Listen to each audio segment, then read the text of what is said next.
আসসালামু আলাইকুম, সকলকে স্বাগতম এবং শুভেচ্ছা তৌফিক ইংলিশ এর আরো একটি ক্লাসে। বিগত আমরা ক্লাসটা করছিলাম বেসিক, মানে একদম পার্টস অফ স্পিচের বেসিক থেকে, যে basic sense of parts of speech বা what is parts of speech, এই মানে সমগ্র বিষয় নিয়ে টোটাল পার্টস অফ স্পিচটাকে দেখার চেষ্টা করছি। আজকে যে বিষয়টা আমরা দেখার চেষ্টা করব সেটা হচ্ছে পার্টস অফ স্পিচের প্রথম যে হলো যেটা দিয়ে শুরু হয় সেটা হলো যেই মানে যে ওয়ার্ডটা দিয়ে শুরু হয় সেই ওয়ার্ডটাকে মূলত আমরা বলে থাকি নাউন। এই নাউনটা কি, কেউ যদি জিজ্ঞাসা করে যে হোয়াট ইজ নাউন, সো আমরা নাউন যখন আলোচনা করব তখন আমাদের প্রথমে মাথায় রাখতে হবে যে noun means a naming.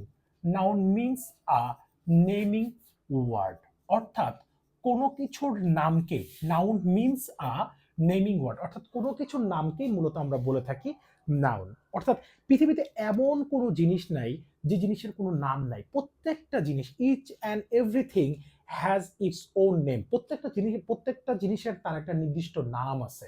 So এই নাম ধরেই মূলত আমরা দেখে থাকি। মূলত একটা জিনিস এই জায়গায় খেয়াল করতে হবে যে নাউন শব্দটাকে ব্যবহার করা হয় মূলত কোনো কিছুর নাম বোঝাতে। ঠিক আছে? আচ্ছা, এখন এই নাউন যে আমরা যে নাম বোঝাই, এইটা কিসের কিসের নাম হতে পারে? এইটা হইতে পারে টু পারসন, টু পারসন, অর্থাৎ কোনো ব্যক্তির নাম। আমি যদি বলি যে ডেভিড, তারপরে যদি বলি হলো রাজ, তারপরে তাজ, তারপরে জেরিন, ঠিক আছে, জেরিন, ইটিসি এটসেট্রা। সো এটা হচ্ছে টু পারসন। এরপরটা কি আসতে পারে? টু প্লেস, অর্থাৎ কোনো জায়গার নাম। কোনো জায়গার নাম বলতে আমরা কি বুঝাই? যেমন আমরা বলতেছি ঢাকা, ঢাকা, রাজশাহী, রাজশাহী, রাজশাহী। তারপরে আমরা বলতে পারি ইউএসএ, ইউএসএ, ইন্ডিয়া, ইটিসি। এই জিনিসগুলোকে আমরা বলে থাকি না টু পারসন, টু প্লেস। আর টু থিং এর মধ্যে কি আছে? Thing, to person, to place or to thing. To thing এর ভেতরে আছে যেটা, সেটা হচ্ছে যে আমরা ওই যেটা বলতে পারি যে pen, paper, table, table, chair, etc. এই জিনিসগুলোকে আমরা মূলত বলে থাকি, এই জিনিসগুলোর নাম হতে পারে। পৃথিবীর বাহিরে, ভিতরে এবং পৃথিবীর বাহিরে যা কিছুই আছে প্রত্যেকটা জিনিসেরই তার নির্দিষ্ট নাম আছে। ইভেন তো আমাদের শরীরের ভেতরের অংশ এবং শরীরের বাহ্যিক অংশের যে জিনিসগুলা, যে অঙ্গ প্রত্যঙ্গগুলো আছে, প্রত্যেকটা জিনিসের কিন্তু তার নিজস্ব নাম আছে। কেমন? এখন এই নাউনটা মূলত তোমাদেরকে একটা মানে কথা বলে রাখি, সেটা হচ্ছে যে সেন্টেন্স মাথায় রাখবে, সেন্টেন্স এটা মাথায় রাখবে, সেন্টেন্সে most of the time noun কি হিসাবে কাজ করে? নাউন সাবজেক্ট হিসেবে কাজ করে। কি হিসেবে কাজ করে? সাবজেক্ট হিসেবে কাজ করে। অর্থাৎ তোমরা এমন একটা জিনিস বলতেই পারো যে সাবজেক্ট অবজেক্ট যেখানে, নাউন প্রোনাউন সেখানে। অর্থাৎ যেই জায়গায় সাবজেক্ট আছে, যেই জায়গায় অবজেক্ট আছে, যে জায়গায় সাবজেক্ট আছে, সেই জায়গায় যেই জায়গায় অবজেক্ট আছে, সে জায়গায় মূলত কে আছে? নাউন এবং প্রোনাউন আছে। এরপরে আমরা আইডেন্টিফিকেশন অফ নাউন, তারপরে হলো পজিশন অফ নাউন, এই জিনিসগুলো নিয়ে আমরা বিস্তারিত আলোচনা করব। কেমন? আচ্ছা, এখন একটা জিনিস একটু লক্ষ্য করে ফেলো, তাহলে ইতিমধ্যে জেনে গেছো যে নাউন জিনিসটা কি। কোনো কিছুর নাম, সেটা to person, to place or things, to thing, এইটা হতে পারে। নাউনকে এখন প্রধানত ব্যাপার হচ্ছে নাউনকে কয়টা ভাগে ভাগ করছে। নাউনকে কয়টা ভাগে ভাগ করা যায়? নাউনকে প্রধানত দুইটা ভাগে ভাগ করছে। কয়টা? দুইটা। একটা হচ্ছে কংক্রিট নাউন, কংক্রিট নাউন, আর দ্বিতীয় নাম্বারটা হচ্ছে অ্যাবস্ট্রাক্ট নাউন। কংক্রিট নাউন আর একটা হলো অ্যাবস্ট্রাক্ট নাউন। কংক্রিট নাউনটা কি? অর্থাৎ এই কংক্রিট নাউনটাকে যখন আমরা ভাগ করি তখন চারটা নাউন পাই। কয়টা? চারটা। এক নাম্বার হচ্ছে proper noun, proper noun, proper noun, common noun, common noun, proper noun, common noun, collective noun, and যেটা হচ্ছে material noun. Proper noun, common noun, collective noun এবং ম্যাটেরিয়াল নাউন, এবং লাস্টে যেটা পাই সেটাকে আমরা বলি অ্যাবস্ট্রাক্ট নাউন। এই সবগুলো নিয়ে আমরা আলোচনা করব। এখন এই যে কংক্রিট নাউন, এই কংক্রিট নাউনের ভেতরে প্রথম যেটা নিয়ে আলোচনা করতে যাই আমরা, সেটা হচ্ছে প্রপার। সেটা কি? Proper noun. এই প্রপার নাউন কোনটা? What is proper noun? যে জিনিসগুলো এই প্রপার নাউনের ভেতরে যদি যে জিনিসগুলোকে অর্থাৎ যে নামগুলোকে যে বিশেষ্যগুলোকে একবারে নির্দিষ্ট করে দেওয়া হয়, কি করে দেওয়া হয়? নির্দিষ্ট, অর্থাৎ নির্দিষ্ট করে দেওয়া হয়। এই নির্দিষ্ট করে দেওয়া হয়, করে দেওয়া হয় একদম টু বি স্পেসিফিক, অর্থাৎ নির্দিষ্ট করে দেওয়া হয়, সেই ক্ষেত্রে আমরা সেটাকে বলি কি? Proper noun. কি নাউন? Proper noun. এই প্রপার নাউনের ক্ষেত্রে একটা জিনিস আমাদের মাথায় রাখতে হবে, যখন কোনো প্রপার নাউন শুরু হয় তখন তার ফার্স্ট যে লেটারটা, অর্থাৎ ফার্স্ট লেটারটা CAPITAL এই ক্যাপিটাল কেস দিয়ে লিখতে হয়। হ্যাঁ, এই প্রপার নাউনের মধ্যে কোনগুলো আছে? আমরা এখানেও ব্যবহার করতে পারি টু পারসন। টু পারসনের ভিতরে কি? টু পারসনের ভিতরে এই যে রানা, ডেভিড, ঠিক আছে, ডেভিড, জো, রাজ, তাজ, ঠিক আছে, মৌ, এই যে ইটিসি, এইটা যেগুলো আছে, এগুলো যেগুলো আছে একদম নির্দিষ্ট করে দেওয়া হয়েছে। রানা নির্দিষ্ট, ডেভিড বলতে ডেভিডকেই বোঝায়, জো বলতে জোকেই বোঝায়, রাজ বলতে রাজকে, তাজ বলতে তাজকেই, মৌ বলতে মৌকেই। অর্থাৎ এই যে বিভিন্ন একদম টু বি স্পেসিফিক করে দেওয়া হয়েছে, এইটা পার্সনের ক্ষেত্রে। টু প্লেসের ক্ষেত্রে আমরা কি ব্যবহার করতে পারি? টু প্লেসের ক্ষেত্রে আমরা বলতে পারি যে মিরপুর, মিরপুর। তারপরে এইটা আসতে পারে যে ঢাকা, ঠিক আছে, রাজশাহী, রাজশাহী, ঠিক আছে, ইটিসি একদম নির্দিষ্ট করে দিতেছি, সেটাকে আমরা বলি হচ্ছে হলো মানে প্রপার নাউন টু প্লেস, প্লেসের ক্ষেত্রে। এরপরে আছে টু থিং, অর্থাৎ কোন বস্তুর ক্ষেত্রে। যেমন বস্তুর ক্ষেত্রে আমরা কি বলতেছি? যেমন পেন, এই যে এখানে আমরা বলতেছি paper, chair, mobile, mobile, etc. এই জিনিসগুলোকে যখন আমরা একদম নির্দিষ্ট করে দিছি তখন সেটাকে আমরা বলি হচ্ছে কি? Proper noun. অর্থাৎ যেই নাউনগুলোকে মানে ব্যাখ্যা অথবা বিশ্লেষণ করলে আর কোনো প্রকারের নাউন পাওয়া যায় না, আর কোনো প্রকারের নাম পাওয়া যায় না, ঠিক আছে, সেটাকে আমরা মূলত বলে থাকি হচ্ছে প্রপার নাউন। সেটাকে আমরা কি বলে থাকি? Proper noun. এই প্রপার নাউন যখন যখন কোনো কোনো সেন্টেন্সে বসে তখন মাথায় রাখতে হবে তার প্রথম যে ক্যাপিটাল, অর্থাৎ যে ফার্স্ট ক্যাপিটাল শব্দটা আছে, এই ফার্স্ট লেটারটা আছে, এই ফার্স্ট লেটারটা আমাদের কি দিয়ে শুরু হয়? আমাদের ক্যাপিটাল কেস দিয়ে শুরু হয়। যদিও এখানে আমি স্মল কেস দিয়ে শুরু করছি, এটা ক্যাপিটাল কেস দিয়ে শুরু হবে। এটা অবশ্যই মাথায় রাখতে হবে। ক্যাপিটাল কেস মানে বড় অক্ষর, যেটাকে আমরা বড় অক্ষর বলে থাকি, এইটাকে আমরা বলি প্রপার নাউন। কেমন? আচ্ছা, এই প্রপার নাউনের পরে আমরা যেটা ব্যবহার করি সেটা হচ্ছে, প্রপার নাউনের পরে দ্বিতীয় নাম্বার যেটা আমরা ব্যবহার করব সেটা হচ্ছে কমন নাউন। কি নাউন? Common noun. এই কমন নাউন কোনটা? অর্থাৎ ওইটা তো ছিল যে নির্দিষ্ট নামবাচক বিশেষ্য, আর এইটাকে বলা হয় সাধারণ নামবাচক বিশেষ্য। সাধারণ নামবাচক, নামবাচক বিশেষ্য, সাধারণ নামবাচক বিশেষ্য। কেমন? আচ্ছা, মাথায় রেখে এখানে একটা সূত্র আছে, সেটা হচ্ছে রি, র এবং মূর্ধন্য ষ বাক্যের শেষে যদি থাকে তাহলে মূর্ধন্য ব্যবহার করতে হয়। এইটা মাথায় রেখো। হ্যাঁ, কোনো বাংলা শব্দের শেষে যদি রি, র, মূর্ধন্য ষ থাকে তাহলে তারপরে কি হয়? মূর্ধন্য ব্যবহার করা হয়। এখন আসো যে কমন নাউন কি জিনিস। কমন নাউন বলতে একটু নিজের মানে একটু বেসিক যে কমন যে সেন্সটা আছে, এই কমন সেন্সটা দিয়ে একটু ভাবার চেষ্টা করো। যে নাউনের মধ্যে একের অধিক নাউন থাকবে, অনেক নাউন থাকবে, এবং এই অনেক নাউনগুলোকে একসাথে যখন আমরা একবারে বলি তখন সেটাকে আমরা একটা নাম দেই, তখন সেটাকে আমরা বলি কি? অর্থাৎ কমন নাউন। কি নাউন? একসাথে যখন আমরা বলতেছি তখন আমরা বলি সেটাকে কমন নাউন। যেমন ওই যে ডেভিড, রাজ, তারপরে হচ্ছে আরো যা মানে এক্স ওয়াই জেড এর যে নামগুলো লিখছিলাম, এগুলোকে আমি যদি একসাথে আমি বলে দেই যে এরা বয়, এরা কি? বয়। এরা কি? এরা গার্ল। হ্যাঁ, এরা কি? এরা গার্ল। ঠিক আছে, এরা গার্ল। এরা কি? এরা পার্সন। এরা পার্সন। এরা কি? এরা পিপল। এদেরকে যখন আমি ব্যাখ্যা বিশ্লেষণ করব বা ভাঙবো তখন আরো নাউন পাওয়া যাবে, আরো নাউন পাওয়া যাবে এদেরকে ভাঙলে। এই একটা একটা করে মানে এদেরকে যখন বিশ্লেষণ করব অর্থাৎ ভাঙতে থাকবো, ঠিক আছে, তখন আমাদের দেখতে পাবো যে এদের মধ্যে আরো অনেক মানুষের নাম আমরা পাচ্ছি। তো এই যে নাম যে পাচ্ছি এইটাকে আমরা মূলত বলে থাকি কমন নাউন। কি নাউন? যেমন রিভার, রিভার কিন্তু একটা কমন নাউন। কেমন? আচ্ছা, এই রিভার কেন কমন নাউন হইল? সেটার প্রথমত কারণ হচ্ছে এই নাউন রিভারকে ভাঙলে আমরা অনেক ধরনের নাউন পাবো। যেমন সিটি, এই সিটি হচ্ছে হলো একটা কি কমন নাউন। যেমন আমরা বলতেছি কান্ট্রি, এই কান্ট্রি কিন্তু একটা কমন নাউন। যেমন এখন স্বাধীন দেশের সংখ্যা কয়টা? 195টা, রাইট? এই 195টা দেশের সংখ্যা আমরা পাচ্ছি কিসের মাধ্যমে? কান্ট্রির মাধ্যমে, কান্ট্রিজ নেম। সো এই যে কান্ট্রি, এছাড়া আরো এরকম আরো অনেক ধরনের মানে তোমরা নাম যেগুলো দেখবে একটু একটু দেখার চেষ্টা করবে যে সেগুলোকে যদি আমরা ব্যাখ্যা বিশ্লেষণ করি তাহলে আমরা আরো নাম পাই কিনা। যদি পাই তাহলে সেটাকে আমরা মূলত বলে থাকি কমন নাউন। সেটাকে আমরা কি বলে থাকি? Common noun. কমন নাউনের ক্ষেত্রে একটা সত্য প্রযোজ্য হচ্ছে, একটা রুলস প্রযোজ্য হচ্ছে যে কমন নাউন কখনো একা বসে না। কি বসে না? কমন নাউন, কমন নাউন কখনো, কমন নাউন কখনো একা বসে না, একা বসে না। কমন নাউন কি? কখনো একা বসে না।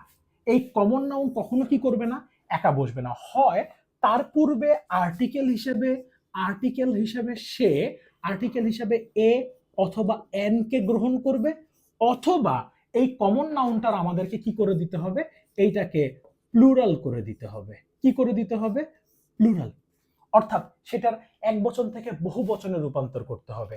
আরো একটা জিনিস আমি তোমাদেরকে একটু বলে রাখি, ক্লাসটা একটু দীর্ঘ হবে, তোমরা চেষ্টা করো যে সেটাকে 1.5x, যদি কষ্ট হয় তাহলে 1.5x দিয়ে ক্লাসটা করে ফেলতে, কেমন?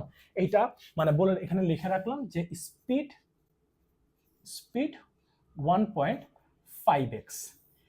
একটা জিনিস মনে পড়ে গেছে, গত ক্লাসে তোমরা দেখবে PRIZE price versus PRICE price.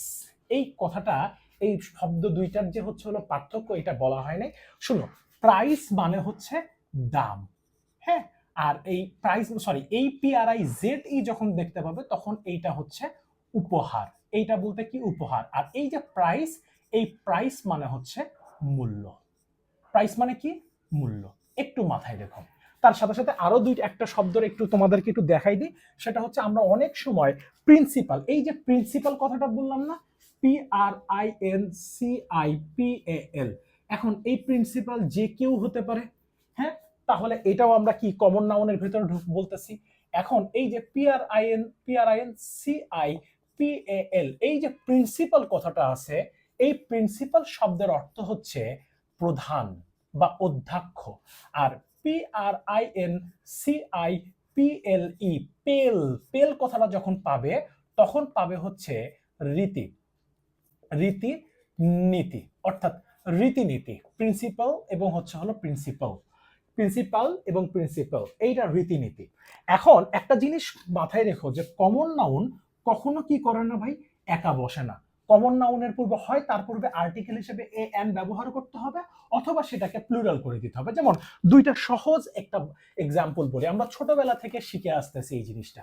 যে ধরো আমরা সেন্টেন্সে বলে থাকি এরকম, যে আমরা বাংলা বলে থাকি এরকম যে আমি আম খাই, আম খাই। এইটা ঢাকা ইউনিভার্সিটির ক ইউনিটের একটা প্রশ্ন। হ্যাঁ, আমি আম খাই। আমার 2007-8 অথবা 8-9 সেশনে ঢাকা ইউনিভার্সিটির ক ইউনিটে আসছিল আমার শার্ট আছে। আমার কি আছে? শার্ট আছে। দেখো আমাদের ভুলটা কোথায়? তুমি যদি এখানে চিন্তা করো যে এখানে আমরা যখন বলবো আই ইট, মানে আমি আম খাই, তখন বলতে হয় যে I eat mango, I eat mango. Bangla ক্রিয়ার শেষে যদি ই অ এ উন্তস্ত দেখতে পাই তাহলে সেটাকে আমরা প্রেজেন্ট ইনডিফিনিট টেন্স বলি। টেন্স সম্পর্কে কিন্তু একটা ক্লাস অলরেডি নেওয়া আছে, যারা যারা দেখো নাই একটু দেখে ফেলো, ঠিক আছে? মানে দেখলেই মানে চ্যানেলে দেখলেই দেখতে পাবে। অর্থাৎ তাছাড়াও ইনবক্সে হচ্ছে হলো এইটার কমেন্টে টেন্সের ক্লাসটা দিয়ে দেওয়া হবে। সো আমি আম খাই, এইখানে এই আম খাই আই ইট ম্যাঙ্গো, কিন্তু এইখানে কি বলছি? আমি আমার শার্ট আছে, তখন আমরা কিন্তু আবার বলি I have a shirt, I have a shirt. একটা জিনিস খেয়াল করো, এখন তোমার কাছে মনে হইতে পারে যে এই যে আম খাই বলতেছি না, এই আম খাই, এই আমটা তোমার কাছে মনে হইতে পারে আচ্ছা এইটা তো কাউন্টেবল নাউন, তাহলে শার্ট কি? শার্টও কাউন্টেবল নাউন। এখন তোমার কাছে মনে হইতে পারে আমটা কি কমন নাউন বা শার্টটা কি কমন নাউন? ডেফিনেটলি, কারণ আমের মধ্যে বিভিন্ন ক্লাসিফিকেশন করা যায়, বিভিন্ন ধরনের বিভিন্ন প্রজাতির আম আছে, তাহলে এইটাও কি হচ্ছে? Common noun. আবার এই যে শার্ট, এই শার্টটাও বিভিন্ন রকমের হইতে পারে, যেমন পোলো শার্ট, টি শার্ট, তারপরে হচ্ছে হলো তোমার কি মেগি টি শার্ট, এই ধরনের যে আমরা শার্টগুলোকে, বিভিন্ন রকমের শার্ট হইতে পারে, সো এইটাকে আমরা বলে থাকি কি, এটাও কিন্তু কমন নাউন, এটাও কমন নাউন, এটাকেও গণনা করা যায়, এটাকেও গণনা করা যায়, এটাও কাউন্টেবল নাউন, এটাও কাউন্টেবল নাউন। তাহলে একটার পূর্বে আমি আর্টিকেল হিসাবে এ ব্যবহার করলাম, তাহলে আরেকটার এখানে আর্টিকেল হিসাবে এ বা এন কই, রাইট? সো অ্যাকচুয়াল এই ইয়াটা ট্রান্সলেশনটা একটু মিস্টেক, এইটা তুমি মাথায় রেখো। এইখানে তোমার আমাদের ব্যবহার করতে হয় I eat mangoes, I eat mangoes, অথবা আই ইট আ ম্যাঙ্গো। এখানে তুমি বলতে পারো আই হ্যাভ আ শার্ট অথবা আই হ্যাভ শার্টস। এই কমন নাউনের ক্ষেত্রে এই সূত্রটা খুবই গুরুত্বপূর্ণ, মাথায় রেখো যে কমন নাউন কিন্তু কখনো কি করতে পারে না, একা বসতে পারে না, হয় তার পূর্বে আর্টিকেল হিসেবে এ অথবা এন নিতে হবে, নয়তো সেটাকে কি করে দিতে হবে, আমাদের প্লুরাল করে দিতে হবে, কেমন? আচ্ছা, এখন প্রপার নাউন গেল, কমন নাউন গেল, এখন ধরো যে আমরা কালেকটিভ নাউনের কথা বলতেছি। কালেকটিভ নাউন মানে কি? সমষ্টিবাচক বিশেষ্য, অর্থাৎ প্রপার নাউন থেকে যখন আলাদা আলাদা হয়ে যায়, অর্থাৎ আলাদা আলাদা, এই যে ধরো এইটাকে আমরা প্রপার নাউন, এই সবগুলোকে মনে করো যে আমরা প্রপার নাউন বলতেছি। এখন এখান থেকে কিছু জিনিস এই কয়েকজন আলাদা হয়ে গেল, আলাদা হয়ে গেল, হয়ে এরা একটা সমষ্টি, এরা একটা কি তৈরি করলো, এরা একটা টিম তৈরি করলো, হ্যাঁ, এরা একটা ক্লাস তৈরি করলো, এরা হয়ে গেল আর্মি, আর্মি, এরা হয়ে গেল এয়ারফোর্স, এয়ার ফোর্স, এরা হয়ে গেল পুলিশ, ঠিক আছে, টিম, ক্লাস, এরা হয়ে গেল জুরি, ঠিক আছে, এরা হয়ে গেল আর কি থাকতে পারে, টিম, ক্লাস, জুরি, আর্মি, নেভি, নেভি, হ্যাঁ, আর্মি, নেভি, এয়ারফোর্স, যাই আসুক না কেন, এরা যখন একসাথে হয়ে গেল ইটিসি, ঠিক আছে, এই এরা যখন একসাথে হয়ে গেল, তখন আমরা এটাকে বলতেছি কি, যে এইটা কালেকটিভ নাউন, অর্থাৎ সমষ্টি তৈরি করছে।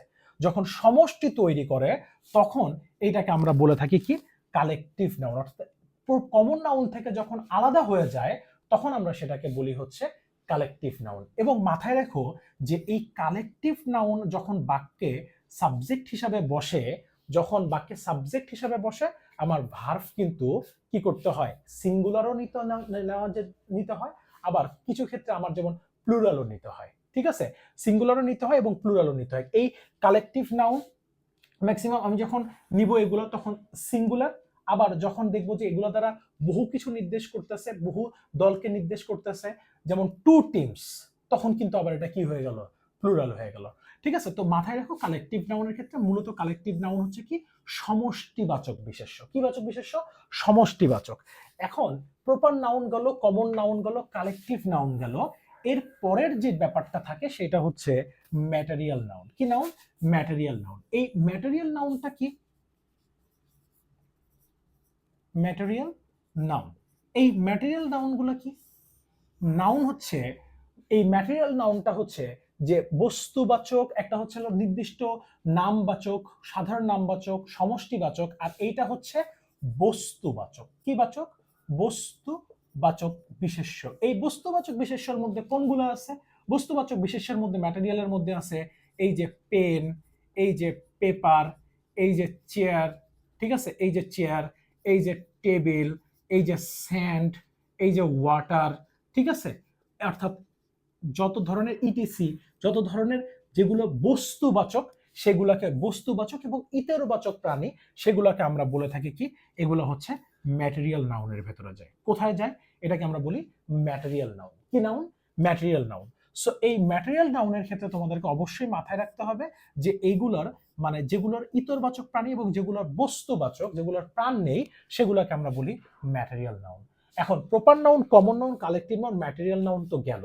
এইবার লাস্ট যেটা অবশিষ্ট থাকে সেটা হচ্ছে অ্যাবস্ট্রাক্ট নাউন। এই অ্যাবস্ট্রাক্ট নাউনের আগে একটা কথা বলে রাখি, কিছু কিছু ক্ষেত্রে তুমি দেখবে নাউন 2 প্রকার, আবার আরেক দিকে দেখাচ্ছে নাউন 5 প্রকার। কয় প্রকার? নাউন 5 প্রকার।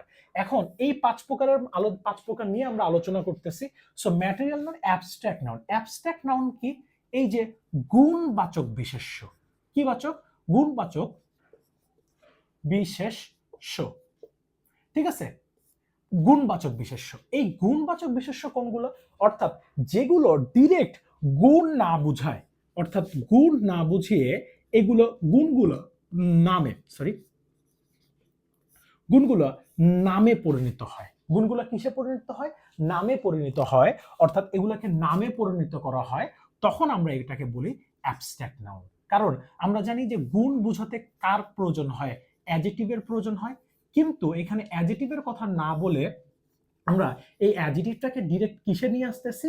ট্রান্সফর্ম করতেছি নাউনে। এই অ্যাডজেক্টিভগুলো যখন নাউনে রূপান্তরিত হয় তখন এগুলোকে আমরা বলি হচ্ছে অ্যাবস্ট্রাক্ট নাউন। এটা কমন নাউন থেকে হতে পারে, যেমন এজেন্ট থেকে এজেন্সি, ইনফ্যান্ট থেকে ইনফ্যান্সি, রোব থেকে রোবারি, ঠিক আছে, রোবট থেকে রোবারি, এই ধরনের শব্দগুলোকে আমরা কি বলতেছি? অর্থাৎ এগুলো হচ্ছিল কমন নাউন থেকে অ্যাবস্ট্রাক্ট নাউনে আসে। আবার অ্যাডজেক্টিভ থেকে অ্যাংশাস, অ্যাংশাস থেকে অ্যাংজাইটি, তারপরে হচ্ছে হলো গুড থেকে কি আসতেছে? গুড থেকে হচ্ছে হলো গুডনেস, ঠিক আছে, গুড থেকে গুডনেস, কাইন্ড থেকে কাইন্ডনেস, কাইন্ড থেকে কাইন্ডনেস, কাইন্ডনেস, অনেস্ট থেকে অনেস্টি, অনেস্ট থেকে কি আছে? অনেস্টি, অনেস্ট থেকে অনেস্টি, তারপরে কি আছে? লং থেকে আছে লেন্থ, লং থেকে কি আছে? লং থেকে আছে LENGTH, লেন্থ, ঠিক আছে, লং থেকে কি আসতেছে? লেন্থ। তারপরে লং থেকে কি আসতেছে? লেন্থ। তারপরে দেখো যে ক্লেভার থেকে আসছে ক্লেভারনেস, ক্লেভার থেকে কি? ক্লেভার, CLEVER, ক্লেভার থেকে ক্লেভারনেস, ক্লেভার থেকে ক্লেভারনেস। তারপরে কি আছে? ট্রু থেকে আছে ট্রুথ, ট্রু থেকে কি আছে? ট্রু, ট্রু থেকে আছে কি? ট্রুথ, ঠিক আছে। তারপরে আমরা এরকম আরো দেখতে পাই যে হোয়াইট থেকে আছে হোয়াইট, তারপরে হচ্ছে উইশ থেকে আছে উইজডম, এরকম অনেক আছে। এই জিনিসগুলোকে হচ্ছে অ্যাডজেক্টিভ থেকে আমরা কিসে রূপান্তরিত করি? অর্থাৎ এগুলো অ্যাডজেক্টিভ থেকে আমরা নাউনে রূপান্তরিত করি। আর এগুলো যখন আমরা নাউনে রূপান্তর করব তখন মাথায় রাখবা যে এগুলো আমরা কিন্তু বাক্যে সাবজেক্ট হিসেবে ব্যবহার করতে পারবো। কি হিসেবে ব্যবহার করতে পারবো? অর্থাৎ সাবজেক্ট হিসেবে ব্যবহার করতে পারবো। কি হিসেবে? সাবজেক্ট হিসেবে ব্যবহার করা যায়। যেমন আমরা বলতেছি the kindness of, the kindness, kindness of, ঠিক আছে, MOH, MOHOSIN,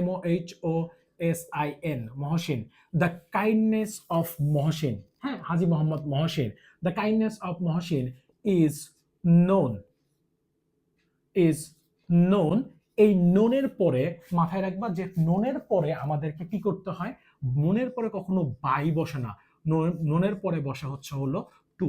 নোনের পরে প্রিপজিশন কি বসে? প্রিপজিশন হিসেবে বসে known to. The kindness of Mohsin is known to all, ঠিক আছে। অর্থাৎ এইখানে ইসের পরে আমরা ভিটাকে 3 কেন করলাম? বিকজ অফ এইখানে ইজের পরে ভিটাকে 3 করলাম কারণ এটা প্যাসিভ ভয়েসে আছে, ঠিক আছে, প্যাসিভ ভয়েসে আছে। যদি অ্যাক্টিভ ভয়েসে করতাম তখন কিন্তু all knows the kindness of Mohsin, এটা আমাদেরকে ব্যবহার করতে হচ্ছে। All know the kindness, the kindness of Mohsin, Mohsin, হ্যাঁ, তখন কিন্তু এই যে অল নো, সকলে জানে, ঠিক আছে, এই এতটুকু অংশে বাক্যে আমার কি হিসাবে কাজ করতেছে? বাক্যে আমার অর্থাৎ নাউন ফ্রেজ হিসেবে কাজ করতেছে। কারণ একের অধিক শব্দ আছে, আমরা খুব দ্রুত দেখে ফেলবো যে নাউন ফ্রেজ কোনগুলো হতে পারে। টেনশনের কোনো কারণ নেই, একটু আমরা দেখে ফেলবো যে নাউন ফ্রেজ কোনগুলো হতে পারে। সো এই যে এখানে যে তুমি দেখতে পাচ্ছ যে কাইন্ডনেস, তারপরে গুড থেকে গুডনেস, লং থেকে লেন্থ, হোয়াইট থেকে হোয়াইট, এই জিনিসগুলো যখন আমরা ব্যবহার করে থাকি তখন মাথায় রাখবে যে এই কমন নাউন, অর্থাৎ এই মানে অ্যাডজেক্টিভ থেকে অথবা কমন নাউন থেকে যে নাউনগুলোকে আমরা গুণবাচক নামে রূপান্তরিত করি তখন সেটাকে আমরা বলে থাকি অ্যাবস্ট্রাক্ট নাউন। তো এইটা ছিল হচ্ছে হলো নাউনের 5 প্রকার নিয়ে আলোচনা। এছাড়াও নাউনকে আমরা হচ্ছে হলো আরো 2টা ভাগে ভাগ করতে পারি। সেটা হচ্ছে যে অনেক সময় নাউনটাকে 2টা ভাগে ভাগ করে ফেলা, আবার সেটা হচ্ছে প্রথমটা হচ্ছে কাউন্টেবল নাউন। কি নাউন? কাউন্টেবল। এই কাউন্টেবল নাউন কোনগুলা? অর্থাৎ যে নাউনগুলোকে গণনা করা যায়, যে নাউনগুলোকে কি করা যায়? গণনা করা যায়। অর্থাৎ যে নাউনগুলোকে আমরা গণনা করতে পারি, the noun which can be, which can be can be can be counted, the noun which can be counted, অর্থাৎ যে নাউনগুলোকে আমরা কি করতে পারি, গণনা করতে পারি, is called a countable noun. এগুলো হচ্ছে গণনা করা যায়, এগুলোকে আমরা মূলত বলে থাকি কাউন্টেবল নাউন। আনকাউন্টেবল নাউন কোনগুলো? এই আনকাউন্টেবল নাউন হচ্ছে যে noun, the noun which can not be, which can't be counted but it can be measured, অর্থাৎ যে নাউনগুলোকে গণনা করা যায় না কিন্তু পরিমাপ করা যায়। কি করা যায়? পরিমাপ করা যায়। এই পরিমাপ করা যায়, তখন আমরা এইটাকে বলে থাকি যে এইটা আনকাউন্টেবল নাউন হিসেবে কাজ করে। এবং মাথায় রাখবে, আনকাউন্টেবল নাউন যখনই আমরা ব্যবহার করব তখনই আমাদের ভার্ব কিসে ব্যবহার করতে হয়? ভার্ব সিঙ্গুলার রাখতে হয়। কি রাখতে হয়? ভার্ব সিঙ্গুলার রাখতে হয়, অর্থাৎ ভার্ব সিঙ্গুলার হবে। অর্থাৎ সিঙ্গুলার ভার্ব কোনগুলো? সিঙ্গুলার ভার্বগুলো হচ্ছে ইজ, সিঙ্গুলার ভার্ব হচ্ছে was, singular verb am, singular verb has, singular verb does. ঠিক আছে? ভার্বের সাথে এস অথবা ইএস, এগুলো সবগুলাই হচ্ছে ভার্বের সাথে এস বা ইএস যুক্ত হলে ভার্ব কি হয়? সিঙ্গুলার হয়ে যায়। কিন্তু নাউনের সাথে যদি আবার এস বা ইএস যুক্ত হয় তাহলে নাউন কিন্তু প্লুরাল হয়ে যায়। অর্থাৎ আজকের ক্লাস এতটুক পর্যন্তই। অর্থাৎ আমরা নাউনের 5 প্রকার, নাউন কত প্রকার, কি কি, এগুলো আমরা দেখে ফেলছি। এর পরের দিন আমরা identification of noun, position of noun, এগুলো নিয়ে আলোচনা করব। সো তোমাদের অবশ্যই সকলকে হলো মানে মানে তোমাদের অনুরোধ রইল, তোমরা এই ক্লাসটা দেখে নোট করে তোমরা অবশ্যই খাতায় লিখে ফেলো। দিন শেষে দেখবে যে প্রতিদিন যদি তুমি তোমার 1% করে যদি উন্নতি করো তাহলে দেখবে খুব দ্রুত তুমি মানে ইংরেজি নিয়ে যে তোমার যে ভয়টা, এই ভয়টা খুব তাড়াতাড়ি হচ্ছে কি হবে, দূরীভূত হয়ে যাবে। এবং সবচেয়ে বড় ব্যাপার, যেটা পড়বে সেটা কি করবে, সেটা লিখবে এবং নোট করে রাখবে, যেটা পরবর্তীতে তোমার কাজে দিবে। সুতরাং কথা আর বাড়ালাম না, দেখা হচ্ছে নতুন একটা ক্লাসে। ততক্ষণ ভালো থাকো, সুস্থ থাকো। আসসালামু আলাইকুম।